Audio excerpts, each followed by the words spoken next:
Okay, so the press briefing is gonna start in about 20 minutes, but they're always late, so I'm gonna watch this video really quick.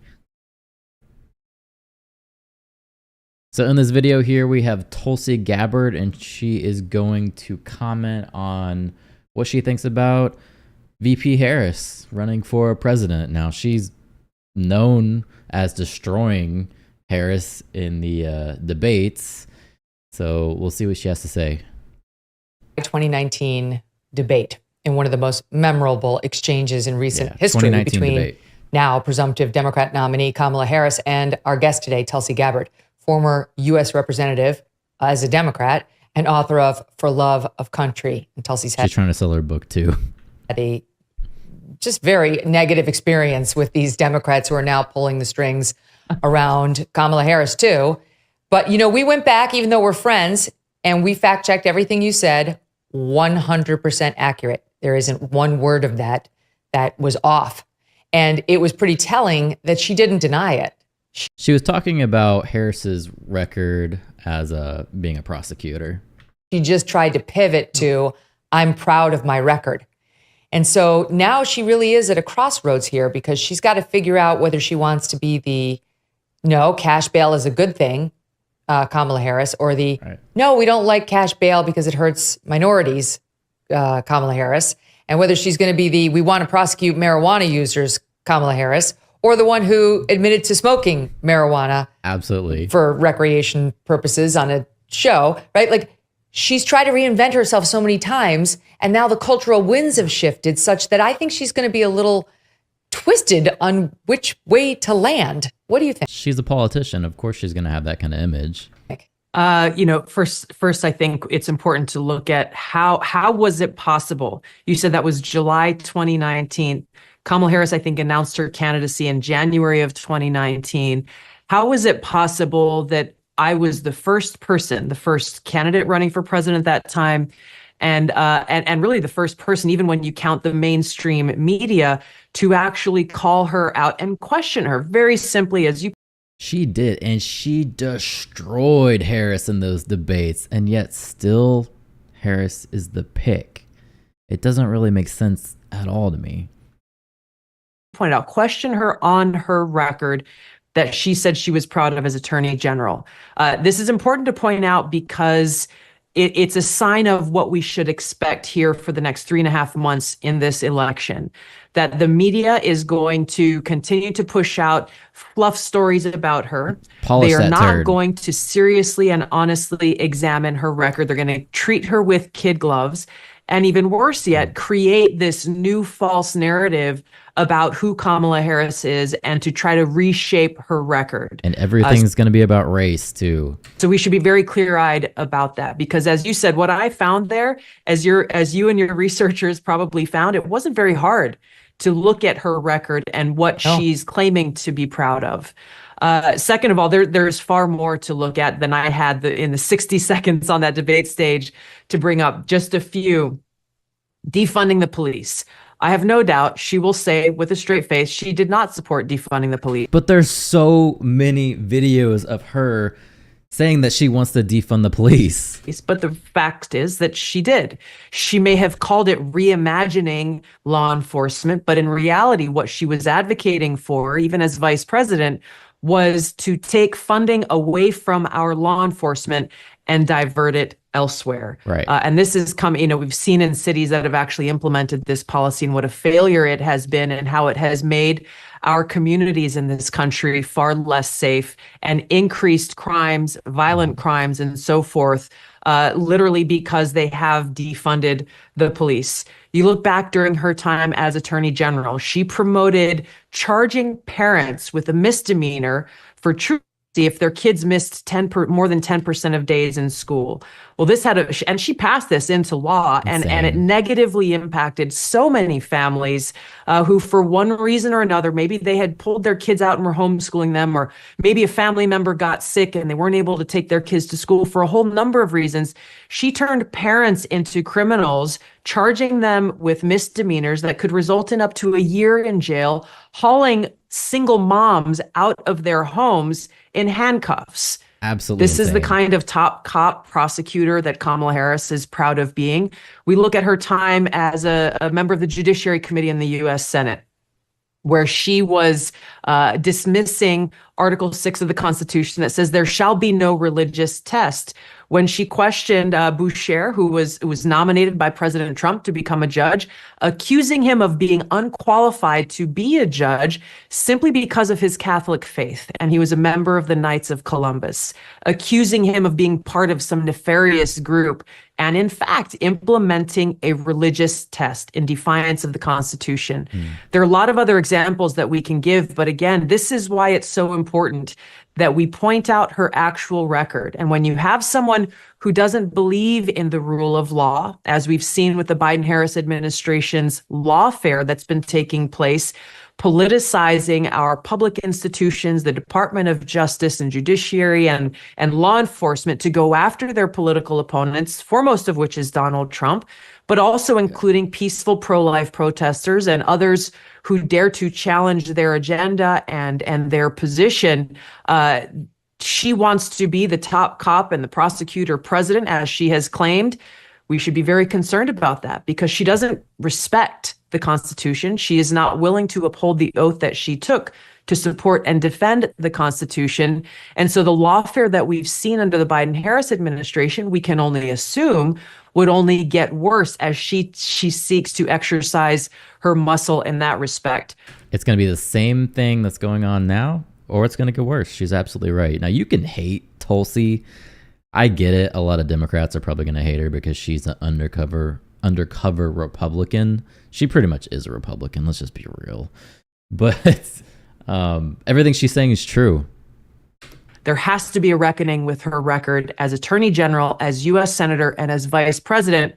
And I believe that most Americans, when presented with the truth, as you pointed out in that moment in the debate, will realize how dangerous she would be if she's to be given these levers of power to abuse.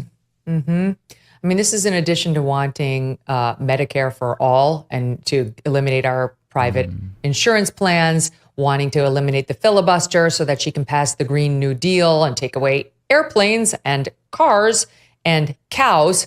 This is actually stuff she's on the record with, not to mention her abortion policies. But here she is back in June of 2020, wanting to appease a riled up Democratic base in the wake of the George Floyd situation, being pretty clear about how she felt about cops on the street. Look at this. Oh, here we go. It is outdated and is actually wrong and backward to think that more police officers will create more safety. A big part of this conversation really is about reimagining how we do public safety in America, which I support, which is this. We have confused the idea that to achieve safety, you put more cops on the street. You know, for far too long, the status quo thinking has been to believe that by putting more police on the street, you're going to have more safety. And that's just wrong. It's just, that's not how it works. So what's her solution? If you take away the cops, where's the safety? Like, where actually is her thought process? So that's the new Kamala Harris, right? Not the old one who was a DA and a prosecutor. The new one is, we don't need more cops. Fewer cops is the way. And now here. And that is how you get the issues happening in Portland right now. We are 4 years later. We've seen what a disaster that's been, in particular for communities of color, Tulsi. Those are the ones who got hurt the worst by that insane policy that she helped push. You know, those clips, that string of clips you just played, really once again exposes her lack of knowledge and understanding and intelligence. To be so simplistic as to say, well, more cops doesn't lead to safer streets. Well, it's a much bigger challenge than this. My sister served in law enforcement. I have a lot of friends who are serving in local, state, county, federal law enforcement. It's about investing in our fellow Americans who make this very selfless choice to go and put their lives and well-being and safety on the line every single day to make our communities safe. It's not a matter of just mere numbers. It's about investing in them. their training and their capabilities to be able to face the kinds of extreme challenges that they do on a daily basis. It's about making sure that we have systems in place to be able to support them as they deal with these very traumatic situations, and make it so that they are in a position to be most successful, building those relationships with our communities, investing in local police officers who are serving their local communities, and making it so that they and their families have that safety and security of knowing that they're cared for. It's taking this holistic approach to this challenge that we've been dealing with law enforcement and increasingly more dangerous streets, equipping them with what they need in order to accomplish the reason why so many people become. Sure. Instead of defunding the police and saying that we don't need as many cops in the street, why wouldn't you invest in the police? If we've discovered there is a racial issue, let's invest in them. Let's make the police better, instead of just saying, let's just not have police. That's just completely stupid. That's a dumb idea. It's a dangerous idea. That's not going to help any people. But there you go. That's pretty much the video. I like Tulsi. Let me know what you think about Tulsi, chat, because I'm a fan of her. Obviously, I believe she's more of a Republican. She has some left leanings for sure, which I also like. She's thinking more of her own ideas. So I'm into it. I like her. And that's pretty much the video.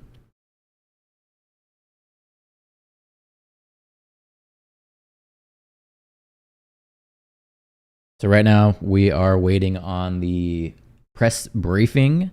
Normally they're a little bit late. It's scheduled to start in 6 minutes, but I would say, they're probably going to be a little bit late. I'm going to run to the restroom really quick while I wait for them to get out here. Put the press briefing up. Just in case it comes up on Gun, it's not going to come up. They're always late every time. But just in case, I'm going to leave them right here.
See, I told you they weren't going to start.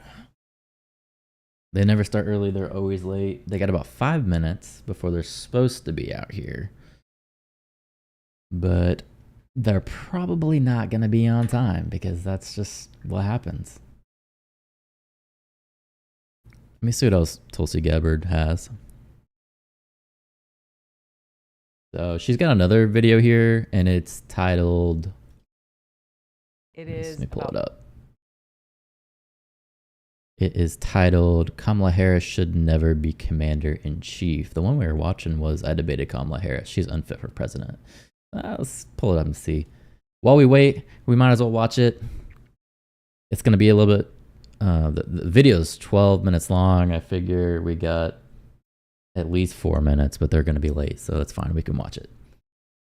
So, all right.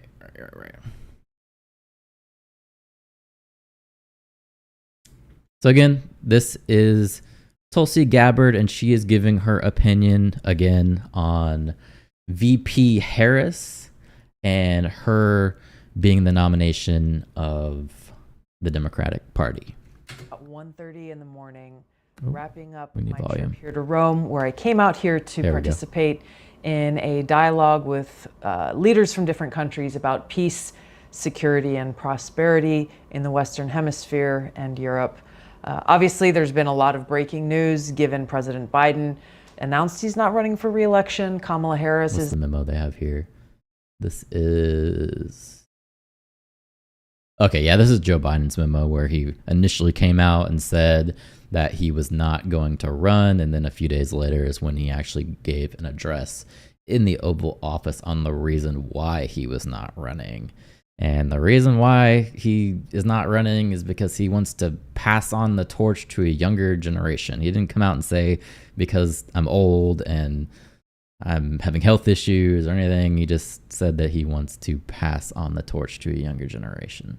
Has now gathered the support not only of President Biden, but the Clintons and leaders in Congress and many others. I fully expect her to be the Democratic nominee. So it's worthy for us to have a discussion of what does a President Kamala Harris look like, a Commander-in-Chief Kamala Harris, and what are some of the things from her record that we as voters should be examining as we go through this next 3 months of this election. So I jotted down a few notes that I think are worthy of our examination and our discussion. Let's see what she got. First of all, let's be clear about why this decision was made by the Democrat elite. They don't care about Joe Biden. Frankly, they don't care about Kamala Harris. They don't care about any certain individual. Okay, but in fairness, Biden was not going to win. He obviously does have health issues. Somebody needed to be the adult in the room and pull Biden back. Even if we are late in the election, I get it. That's terrible for the Democratic Party. Someone needed to be the adult in the room. They care really is about power. How do they stay in power? Sure, so they've put stay in power. Okay, Joe Biden kind of and his horse out to pasture. They've brought in a semi-new horse in Kamala Harris. This is very predictable. But we should not be mistaken or distracted by this switcheroo that's just taken place because nothing's going to change. The policies are not going to change. The elitist cabal of warmongers that are in control of the Democratic Party, led by the queen of warmongers herself, Hillary Clinton, will remain in charge. This is one of the main reasons why I left the Democratic Party. Well, we wouldn't expect much to change because she is Biden's VP. A lot of their policies are going to be the same. That makes complete sense. Kamala Harris will now be the maidservant of this queen of warmongers, continuing to be that figurehead, that front man for those unelected people who are actually calling the shots and pulling the strings, making decisions about our foreign policy and our domestic policy. You have to look at knowing that to be true. What are the consequences of those policies? Where have they gotten us? Well, we're on the brink of war with multiple countries, Russia, China, Iran, North Korea, just to name a few, and closer to the brink of nuclear Armageddon than we ever have been before. Why are we here? Well, it's the military-industrial complex that's continuing to profit very, very well from us being in a constant state of war, and the national security state, who have more power and more authorities to try to undermine our fundamental freedoms and our liberty when we are in a state of war. How many times have you heard, the argument, well, we have to place these limitations on your rights and freedoms, your civil liberties, in order to keep our country safe? Absolutely. That's a false choice that we, the people, should not accept. Like the Patriot Act. We should demand more from our leaders to uphold our constitutional rights and freedoms enshrined in our founding documents, and also make decisions that ensure our safety, our security, and our freedom. You go back to the 2020 presidential primary.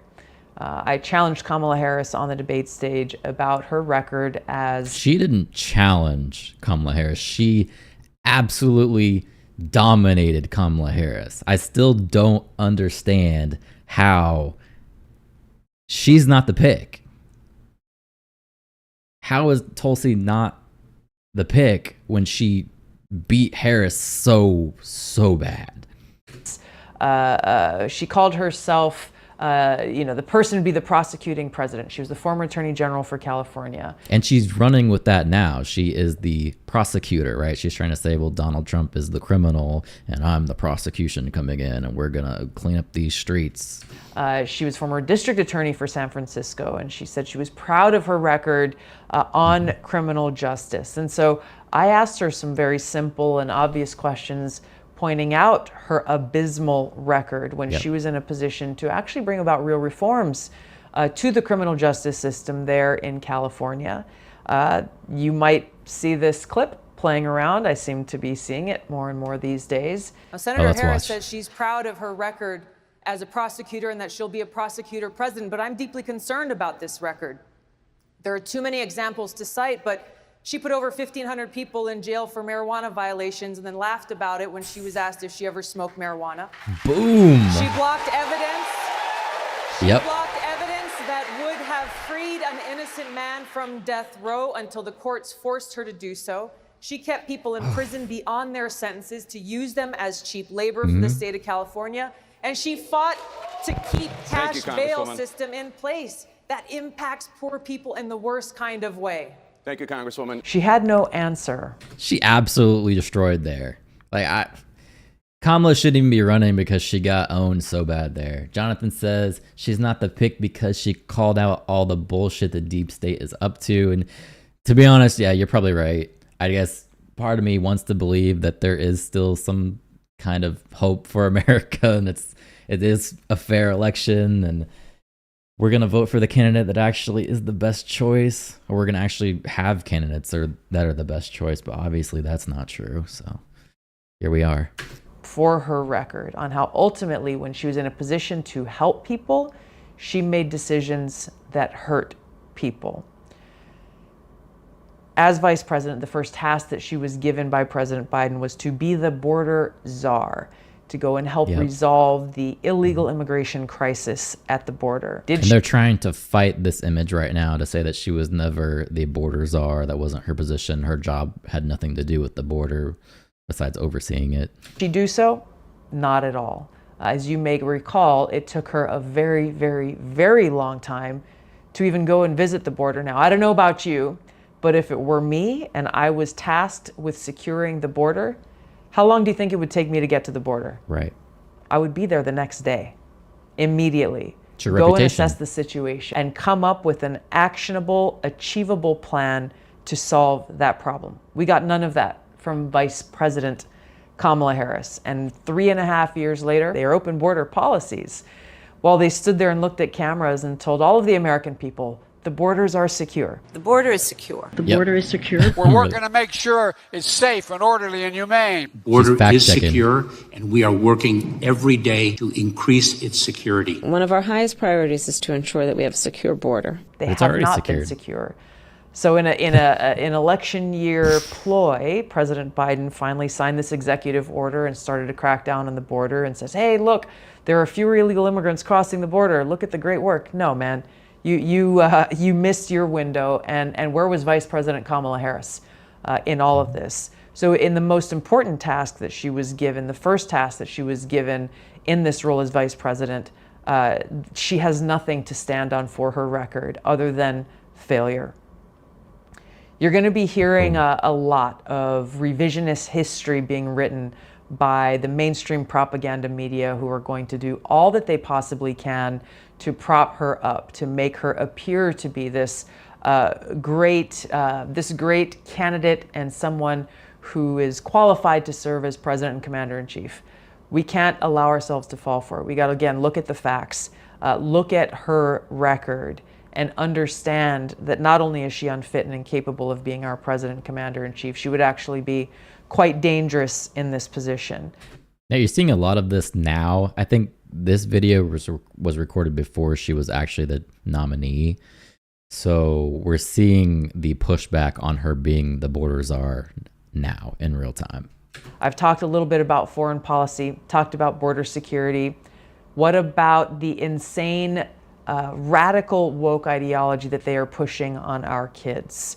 Vice President Kamala Harris has stood in lockstep with those who are supporting puberty blockers in our kids. Insane. Child mutilation surgeries that are irreversible. I'm not taking for it. away a parent's ability to stop doctors, so-called doctors, you can't even call them that, from pushing these things on the most vulnerable among us, on these kids.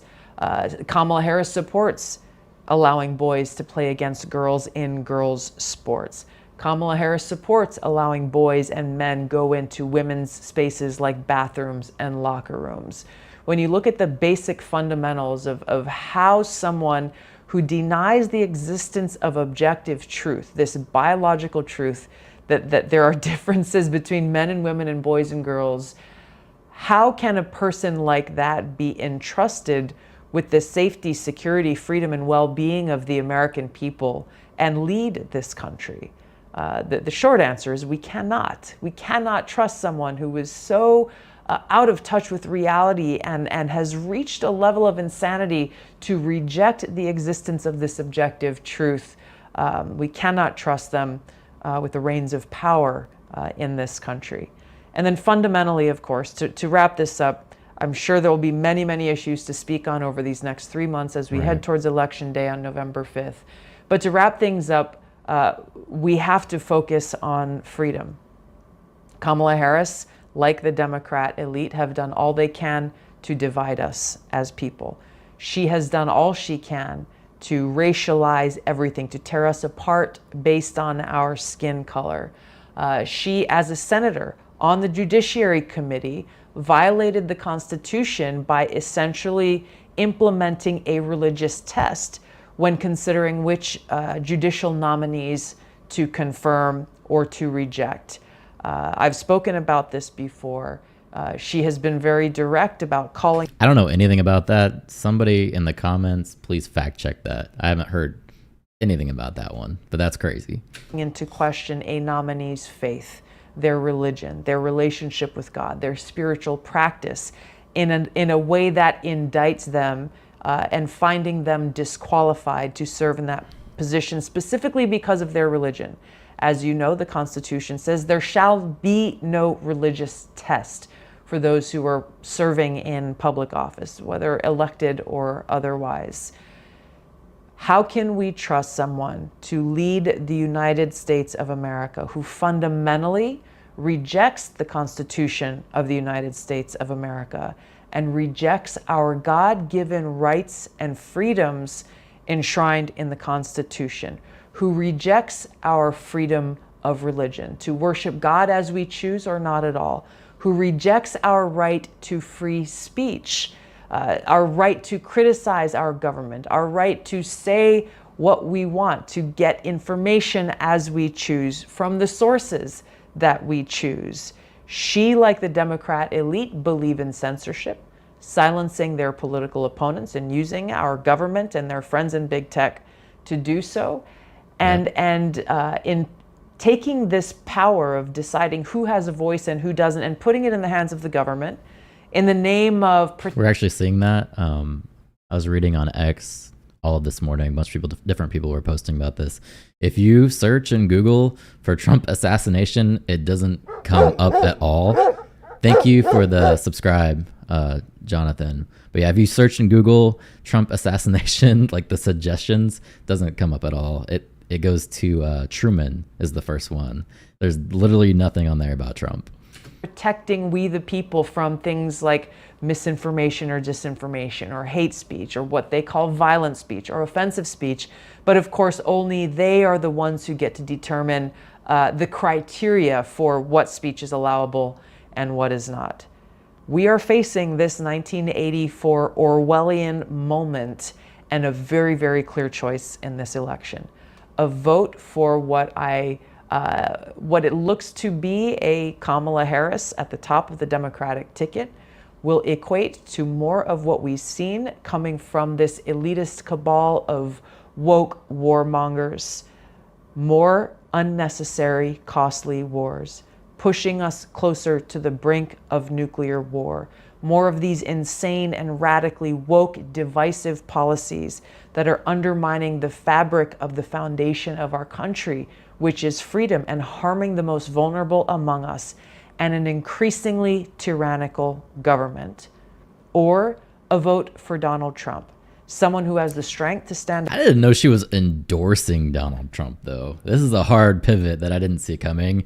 I knew she obviously wasn't going to like Harris because of her record being so bad, but her endorsing Trump, that's something I didn't see. Up to the military-industrial complex, the national security state, someone who will ensure we are not unnecessarily going to war, putting the lives of my brothers and sisters in uniform on the line, someone who values and appreciates the Constitution, our freedoms and civil liberties, and who will make decisions that serve the best interests of the American people, our safety, security, and freedom. Wow. So there you go. Right there. That is Tulsi Gabbard. Love her or hate her. There she is.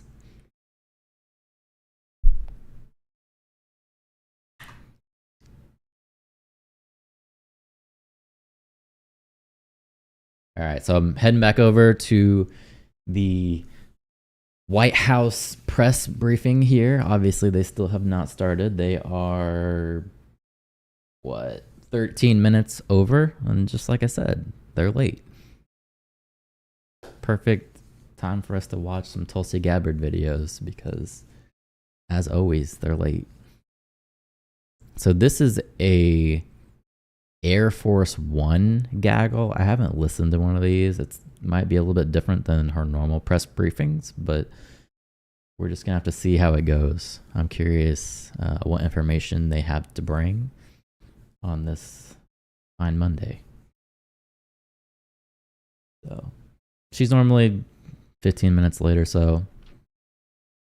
So she should be starting any moment, I would think.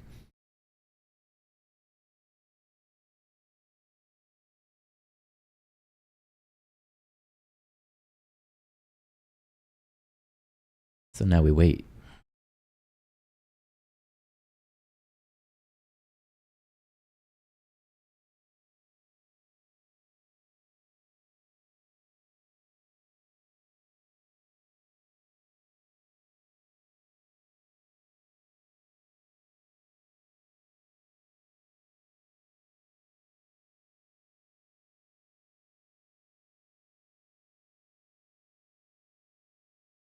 Oh, I'm going to flip back until she comes. Make sure my volume's on. Yeah, all the way up. There we go.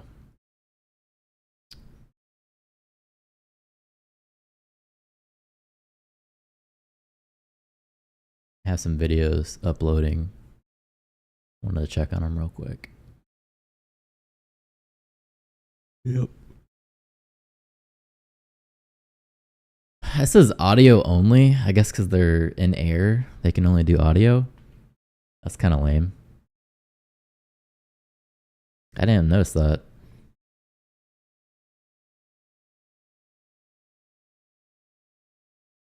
What's the difference? Why does it matter?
All right, guys. Any day now.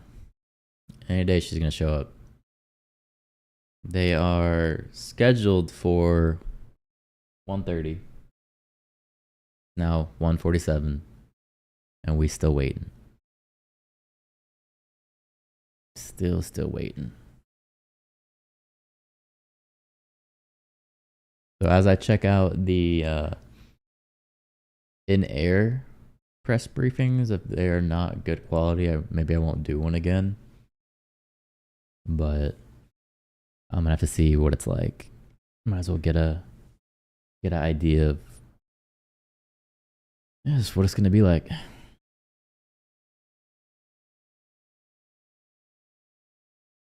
But yeah, they are looking to be like 20 minutes late, probably.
Oh, Jesus.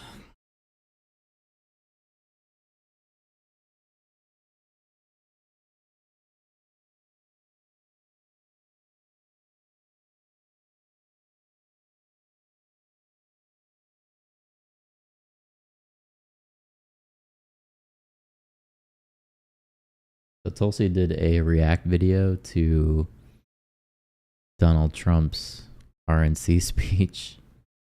She's got quite a bit of YouTube stuff going on now. This channel, how long she had this channel? Well, I guess she's had it for a while.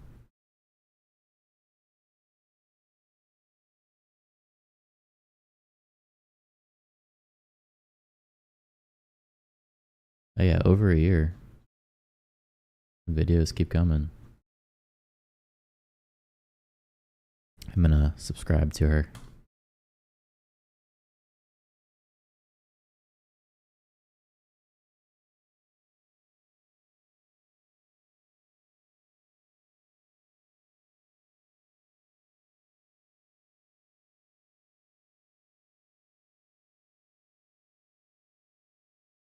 Yeah, anytime there is a press briefing or a speech from a president or the former president, they're always late. Every time.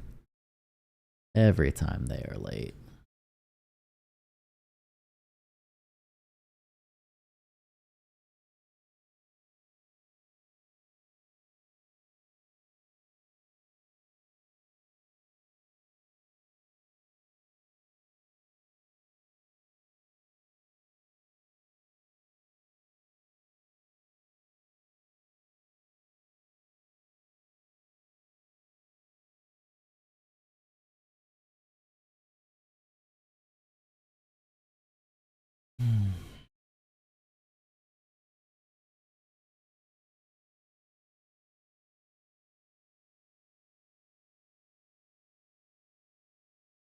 We're just waiting on them to show up. The briefing is about 21 minutes late so far. But hopefully they're coming. They should be out any minute, I would think.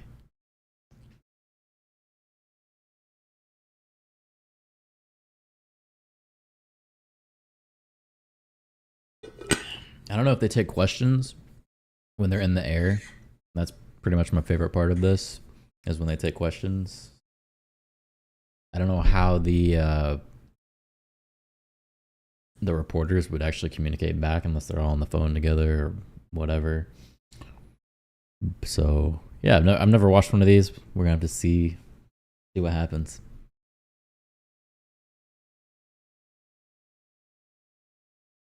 Ugh.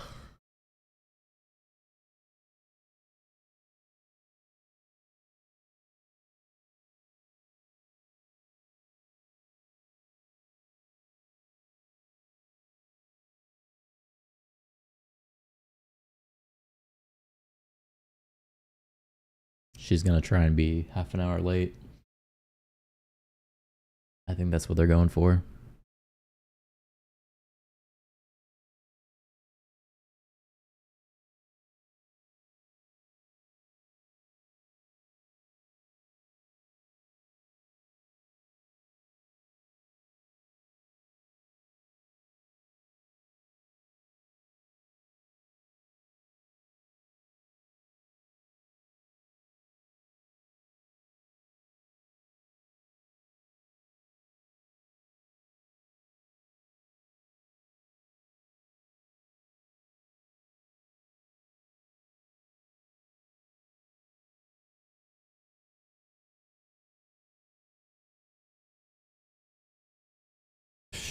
Any day now.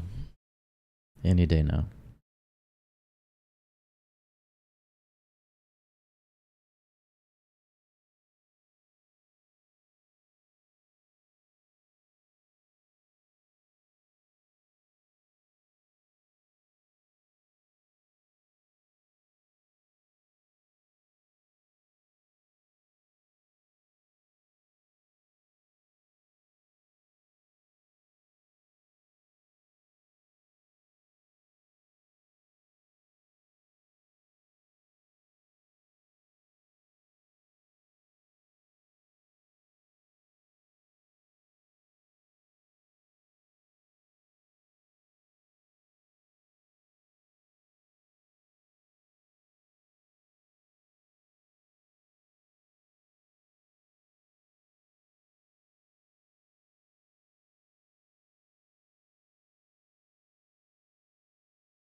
Ooh, man.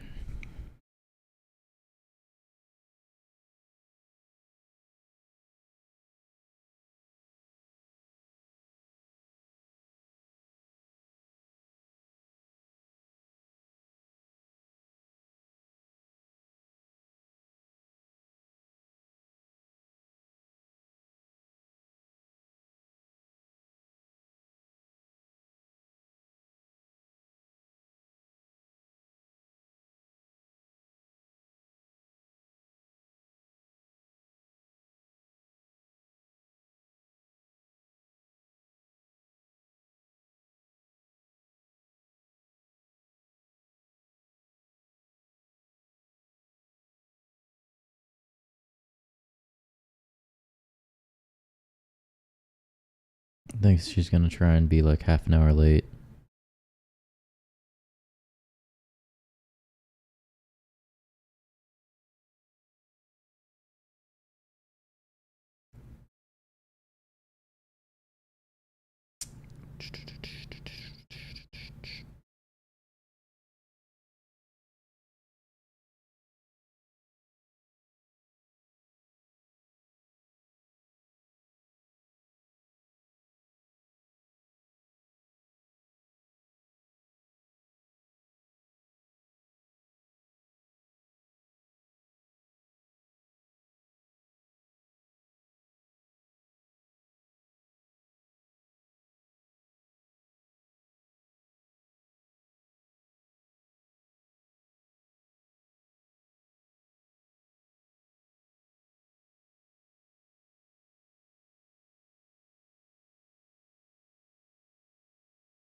Yeah, 2 minutes and it's going to be half an hour. So surely they're going to be out here any minute.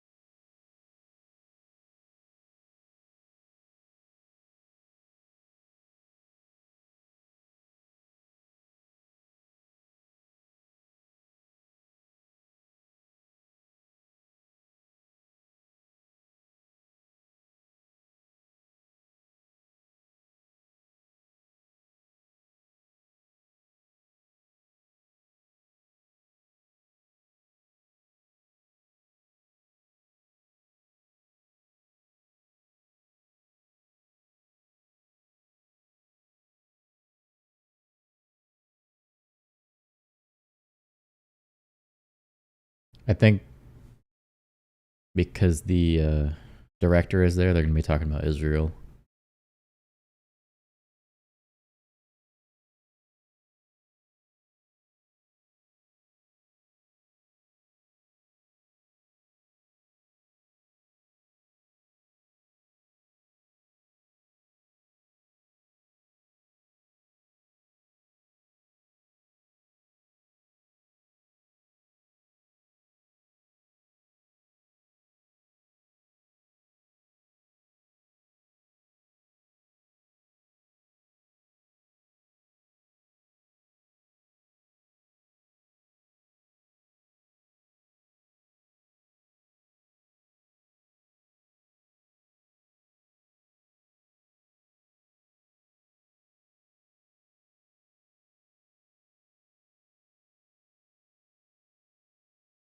Come on.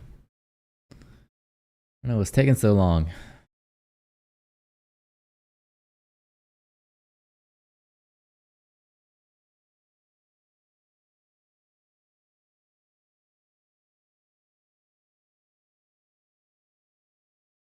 Yeah, so now she's over half an hour late.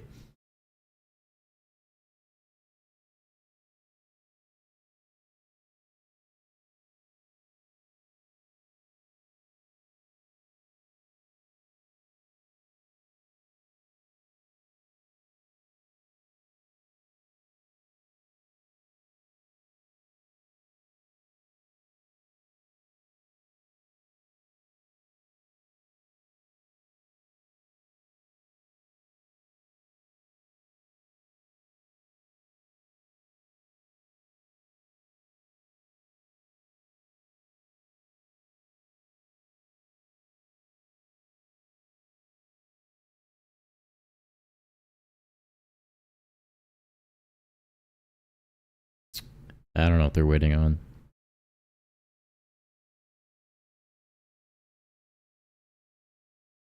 Maybe weather. They're having trouble getting into flight or something. I don't know.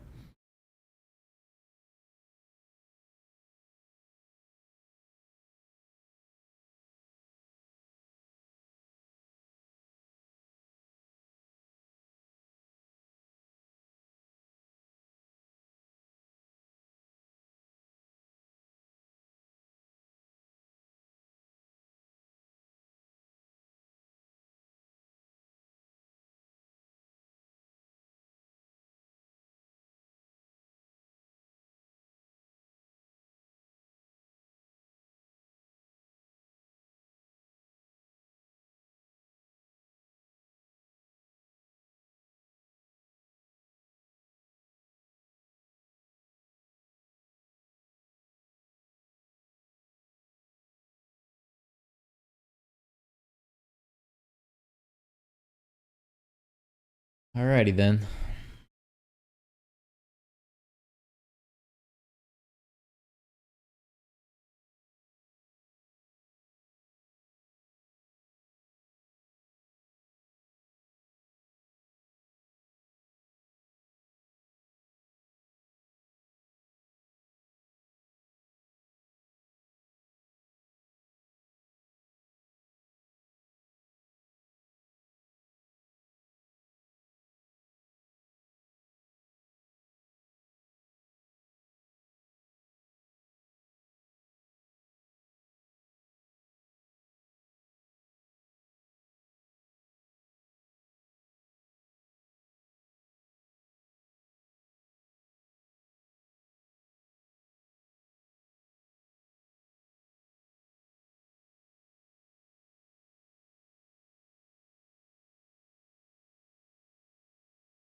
getting ridiculous.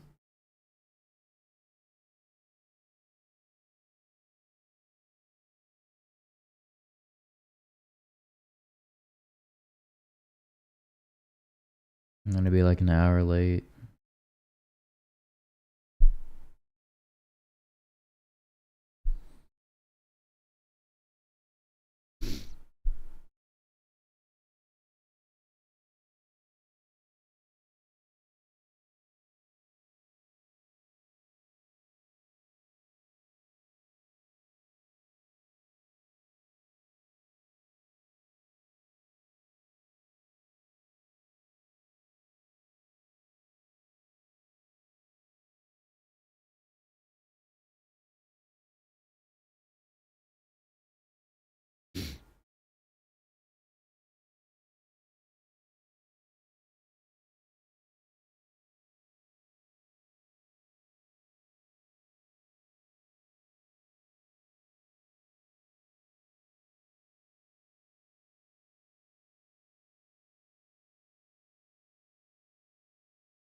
I don't think they're coming.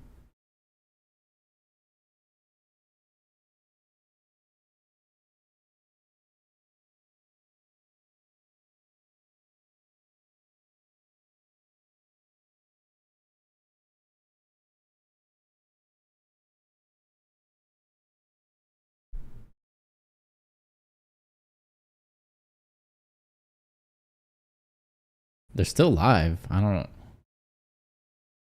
The hell.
All of my videos will be uploaded by the time she gets out here. That's ridiculous. Absolutely ridiculous.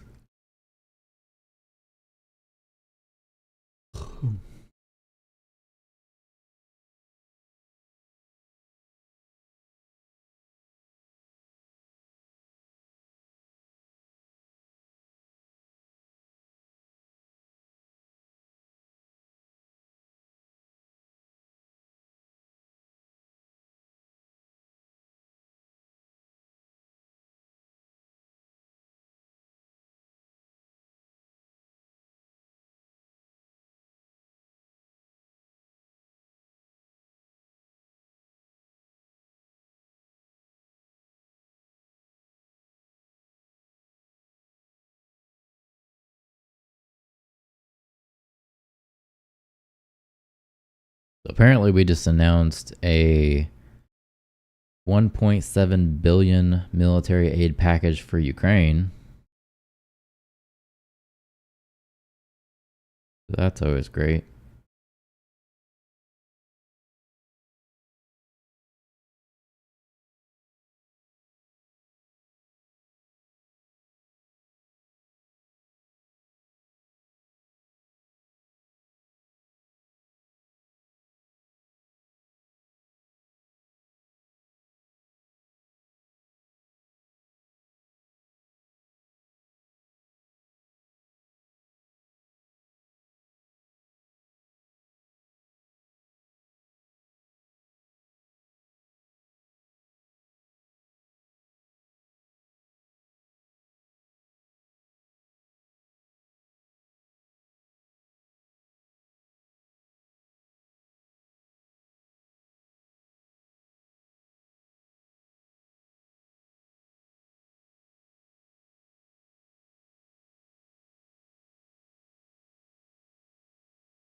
Well, I'm gonna run to the restroom. I don't think they're coming out anytime soon, so I'll leave it on. Volume's on. We will see.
I had to take my chicken out of the freezer too. So where are we at? They were scheduled to come out at 1:30. It's now 2:19. So surely they're coming out any minute now, right? Any minute, I would think. Oh. I mean, you would think, right?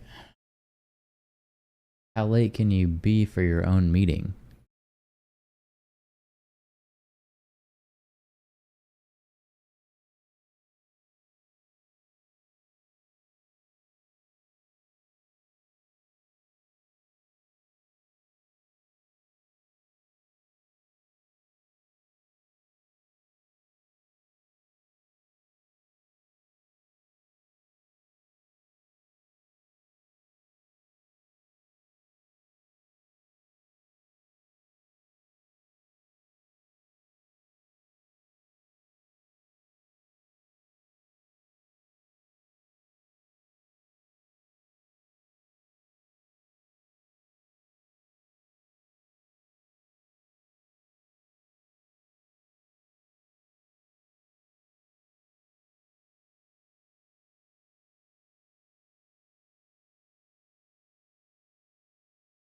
Yeah, they're messing around.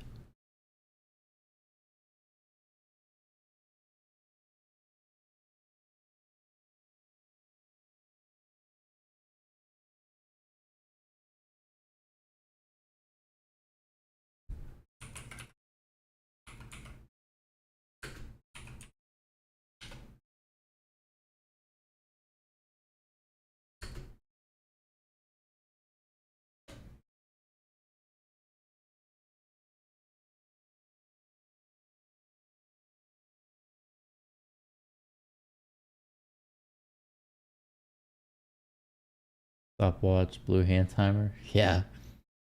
What's going on, Bumpkin? What's going on with these people? It's taking forever. It's ridiculous. You scheduled this for 1:30 and it's almost an hour later? What the hell? Is that thunder? Can't tell if it's a truck or thunder. And it rains here like every day, so I wouldn't be surprised. Huh.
They're killing me.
Yeah, it's thunder for sure. Good thing I'm about to cook in about a couple hours.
All right, so she's an hour late.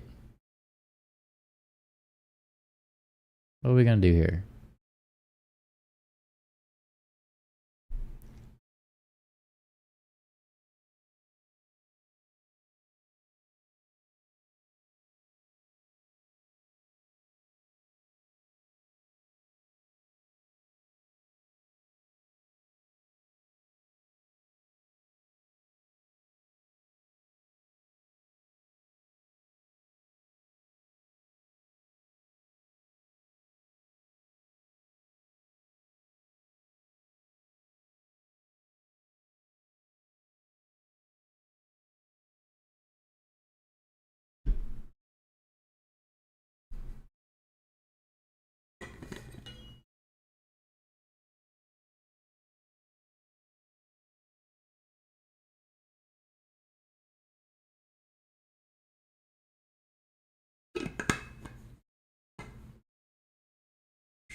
I'm about to give up, guys. I'm about to give up.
People are starting to give up. It was like 310.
Finally. Oh my God.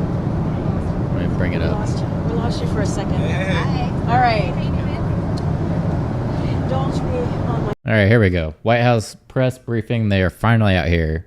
In Texas, where President Biden will deliver remarks and commemorate the 60th anniversary of the Civil Rights Act during a visit to the LBJ Presidential Library and civil rights advocates, leaders of the LBJ Presidential Foundation, and members of the Johnson family. President Biden will commemorate this historic anniversary, talk about his administration's work to advance civil rights for all, and discuss his newly proposed reforms for the U.S. Supreme Court. We'll then head to Houston, where the president will pay his respects to Congresswoman Sheila Jackson Lee. No matter the issue, from delivering racial justice to building an economy for working people, the Congresswoman was unrelenting in her leadership. She demonstrated that leadership in her work to reauthorize the Violence Against Women Act, make Juneteenth a federal holiday, and reintroduce the George Floyd Justice in Policing Act. As the president said in his statement last week, she spoke truth to power and represented the power of the people of her district in Houston with dignity and grace, and he looks forward to honoring her legacy and life. We are honored to be joined by Linda and Chuck Robb, Cecile Richards, Reverend Al Sharpton, Mark Morial, and members of Congress on our flight to Austin today. And I am thrilled to have the director of the Office of Public Engagement, Steve Benjamin, obviously the former mayor of Columbia, South Carolina. I gave you a whole new state. Here with me to take questions on the president's actions, on what he's been doing to move forward with civil rights actions. Sure. Well, thank you, Karine. No, the president and vice president continue to travel the country to discuss the extraordinary progress the American people have made in the past 3.5 years and ensure the promise of America reaches all communities. Today, the president will commemorate the 60th anniversary of the Civil Rights Act during his visit to the LBJ Presidential Library in Austin. He'll also discuss the Biden-Harris administration's progress advancing civil rights and continued efforts going forward. From his first day in office and every day since then, President Biden has taken action to advance civil rights, strengthen American democracy, and protect the rule of law. He's assembled the most diverse administration in the nation's history, taking executive action on key issues including police accountability and voting rights. And he signed the 2 first-of-their-kind executive orders to advance racial equity and support for underserved communities, catalyzing a whole-of-government equity agenda. As you've likely seen today, as well in today's Washington Post, the president penned an op-ed calling for 3 bold reforms to restore trust and accountability in the face of increasing threats to America's democratic institutions. No immunity for crimes for a former president committed in office, term limits for Supreme Court justices, and a binding code of conduct for the Supreme Court. President Biden and Vice President Harris are committed to ensuring that no one is above the law, and in America, the people rule. Go ahead, Colleen. Mayor, can you tell us a little bit more about what the office will be focused on over the next 6 months, what your office will be focused on over the next 6 months? Do you have targets in mind? I will tell you, the president is focused like a laser beam on making sure that the next 6 months matter to the American people. He is soliciting the ideas and thoughts of the best and brightest people in this administration, but also from across the country, asking people what is left undone. What else do we need to work to secure? And I expect that we'll see a very clear articulation over the next several weeks as to which issues those are. Obviously all the issues he's been working on. He's been working to make sure we have accountability in our courts. Obviously, what we're talking about today, working to make sure we continue to fortify the strongest economy in the world. That's according to not just Joe Biden and Kamala Harris, but to the world's top economists. We expect to see more news, and I think going in that direction this week with the jobs report, as well as the Fed meeting as well. He's going to continue to focus on lowering costs for families. Everything from his whole of government, whole of society approach to lowering food prices, lowering gas prices, making sure homes are more affordable. Many of you were with him in Vegas when he announces his housing plan and his focus on making sure that everyone, especially corporate landlords, who've watched profits double over the last several years, that they're making sure they take care of hardworking families across this country as well. So he's been doing the right things for the last 3.5 years, and he's going to do more of it. But I expect you'll hear a very clear articulation as he continues to gather the very best thoughts and ideas from the best and bright minds across the country over the next several weeks. Has your office been getting phone calls from allies who want to weigh in on a VP selection for Kamala Harris? No, I don't think I'd get those calls. What we have gotten, however, is that many of you see what they're saying. Reports we've gotten hundreds, if not thousands, of thoughtful input from those who lead in civil society. Many of you in our office, public engagement, we don't necessarily, although we probably spend a disproportionate amount of time just with my former colleagues as mayors, with some of our key members of Congress, they interface with the White House. But we deal with civil society, the people who are out there every single day making sure that the... Man, the audio sucks on the planes that they're using.